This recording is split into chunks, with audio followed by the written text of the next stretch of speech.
پیارے بچوں، یہ کہانی ایک پریشان چڑیا کی ہے۔ کسی جنگل میں ایک چڑیا رہتی تھی۔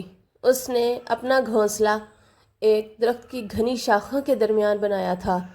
اس کے ساتھ اس کے 2 بچے اور ایک بوڑھی ماں بھی رہا کرتی تھی۔ اس نے رات دن ایک ایک کر کے اپنے بچوں کی پرورش کی تھی۔ ننھی چڑیا دور دور سے اپنے بچوں کے لیے کھانے کی چیزیں لایا کرتی تھی۔ چڑیا کو اپنے بچوں سے بہت ہی محبت تھی۔ وہ دن کے وقت اپنے بچوں کو گھر سے باہر نکلنے نہیں دیتی تھی اور رات کو اپنے پروں میں چھپا کر سویا کرتی تھی۔ اب بچے بھی کچھ بڑے ہو گئے اور اپنی زبان سے چوں چوں چیں چیں کرنے لگے۔ جب چڑیا کھانے کی تلاش میں گھر سے باہر جاتی تھی تو بچوں کے لیے بہت فکر مند رہتی تھی۔ چڑیا کا یہ معمول تھا کہ صبح سویرے حمد و ثنا کرتی، پھر دانے دنکے کی تلاش میں نکل جاتی اور جو کچھ مل جاتا لے آتی۔ اس کے بعد پھر نکل جاتی۔ ایک دن چڑیا صبح کو گھر سے نکلی اور رات تک واپس نہیں لوٹی۔ گھر میں سب پریشان ہونے لگے۔ رات ہو گئی لیکن چڑیا کا نام و نشان تک نہ تھا۔ اب تو بچے رونے لگے۔ ادھر چڑیا جیسے ہی کھانے کی تلاش میں ایک گھر میں اتری، ایک جال میں پھنس گئی۔ ایک بچے نے اسے جال سے نکال کر پنجرے میں بند کر دیا اور اس سے کھیلنے لگا۔ جب شام ہوئی تو بچے نے چڑیا کو پنجرے سے باہر نکالا اور اس پر لال رنگ پھیرنے لگا۔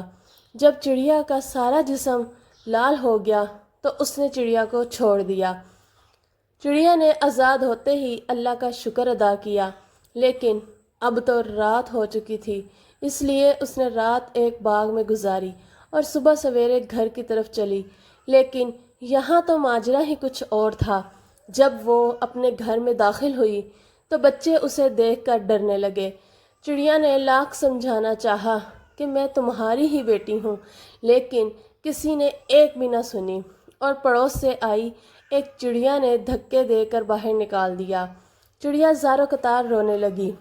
چڑیا نہیں چاہتی تھی کہ اس کے بچے بھوک سے مر جائیں، اس لیے وہ بچوں کے ڈرنے کے باوجود روزانہ ان کے لیے دانہ دنکا لا کر گھر میں رکھ جاتی تھی۔ ایک دن جب وہ جنگل کی طرف دانے کی تلاش میں جا رہی تھی تو اس کی ملاقات ایک پری سے ہوئی۔ چڑیا کو دیکھ کر پری نے کہا، بہن چڑیا، تم بہت پریشان اور دکھی نظر آ رہی ہو۔ چڑیا نے سارا ماجرا کہہ سنایا۔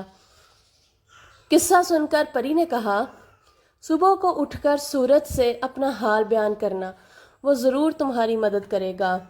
دوسرے دن جب سورج پہاڑوں کے پیچھے سے ابھرنے لگا تو چڑیا نے اسے اپنا حال سنایا۔ چڑیا کا حال سن کر سورج کو بھی بہت دکھ ہوا۔ پھر اس نے چڑیا سے کہا، کل آسمان پر بادل چھائیں گے اور بارش بھی ہوگی۔ بارش کے بعد ایک خوبصورت قوس قزح آسمان پر نمودار ہوگی۔ تم صبح اٹھ کر شبنم سے غسل کرنا، پھر بڑے درخت کی ایک اونچی سی شاخ پر بیٹھ جانا۔ جب میری پہلی کرن نکلے گی تو اس کی روشنی تمہارے جسم پر بھی پڑے گی۔ پھر جب قوس قزح کے رنگ غائب ہوں گے تو اس کے ساتھ تمہارا رنگ بھی غائب ہو جائے گا۔ دوسرے دن چڑیا نے ایسا ہی کیا۔ سب سے پہلے شبنم سے غسل کیا، پھر ایک بڑے درخت کی ایک اونچی شاخ پر جا بیٹھی۔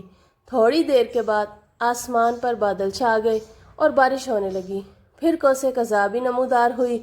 جب سورج نکلا تو اس کی روشنی اس پر بھی پڑنے لگی۔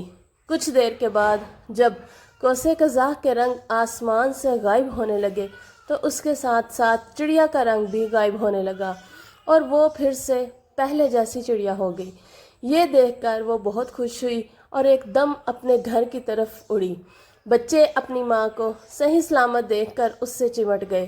ماں نے بچوں کو بہت پیار کیا اور پھر اپنا سارا حال بیان کیا۔ سب بچے شرمندہ ہو گئے اور اس سے معافی مانگنے لگے۔